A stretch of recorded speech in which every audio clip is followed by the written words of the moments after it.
ഇനി നമ്മൾ factorial of A number എങ്ങനെയാണ് കാണുന്നത്? ഇത് നമുക്ക് റിക്കർഷൻ ഉപയോഗിച്ച് ചെയ്യാം. നമ്മൾ വൈൽ ലൂപ്പ് ഉപയോഗിച്ചാണ് ഇപ്പോൾ ചെയ്യുന്നത്. അപ്പോൾ നമുക്ക് ആദ്യം ഒരു നമ്പർ ഇതൊന്ന് റൺ ചെയ്ത് നോക്കാം.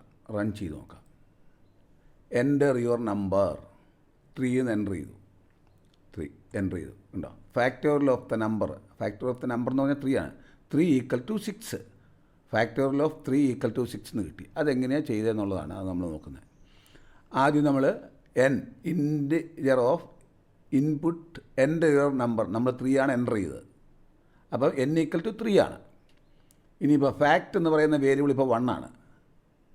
n 3 ആണ്. വൈൽ n > 3 > 0 ആണ്. അപ്പോൾ ഇപ്പോൾ ഫാക്റ്റ് 1 ആണ്. n > 0 3 > 0 ആയതുകൊണ്ട് ഇപ്പോൾ ഫാക്റ്റിൻ്റെ value fact = fact into n. Fact എന്ന് പറഞ്ഞാൽ 1 ആണ്. 1 × 3. അപ്പോൾ ഫാക്റ്റിൻ്റെ വാല്യൂ 3 ആണ്. അത് കഴിയുമ്പോൾ n = n - 1 ആവും. 2 ആയി. n = 2 ആണ്. ഇനി വൈലിലേക്ക് പോകും. 2 > 0 ആണ്.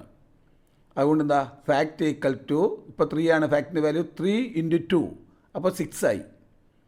അപ്പോൾ ഫാക്റ്റിൻ്റെ വാല്യൂ 6 ആണ്. Then n = n - 1. ഇപ്പോൾ എന്നിൻ്റെ വാല്യൂ 2 ആണ്. അത് 1 ആയി. അപ്പം 1 > 0. അപ്പോൾ fact fact into n. n = 1 ആണ്. ഫാക്റ്റ് 6 ആണ്. 6 × 1 6 ആയിരിക്കും.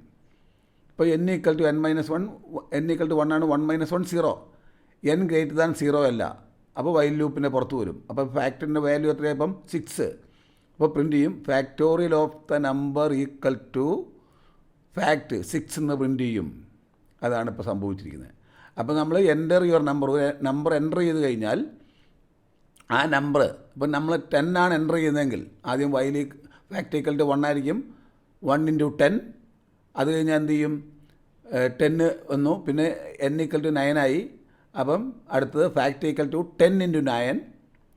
പിന്നെ അടുത്തത് 8 ആവും. അപ്പോൾ 10 × 9 ആയിരിക്കും. ഇപ്പോൾ ഫാക്റ്റിൻ്റെ വാല്യൂ 10 × 9 × 8 ആൻഡ് സോ ഓൺ. അങ്ങനെയാണ് വരിക ഫാക്ടോറിയൽ. ഇത് നമുക്ക് റിക്കർഷൻ ഉപയോഗിച്ചും ചെയ്യാം. നമുക്കൊന്നും കൂടി എൻ്റർ ചെയ്ത് നോക്കാം. 10 വെച്ച് എൻ്റർ ചെയ്ത് നോക്കാം. എൻ്റർ യുവർ നമ്പർ 10 എൻ്റർ ചെയ്തു ഉണ്ടോ? Factorial of the number = this number. ഇതാണ് നമുക്ക് ഫാക്ടോറിയൽ കണ്ടുപിടിക്കാനുള്ളത്. അപ്പോൾ നിങ്ങൾ പല നമ്പറും എൻ്റർ ചെയ്ത് നോക്കുക.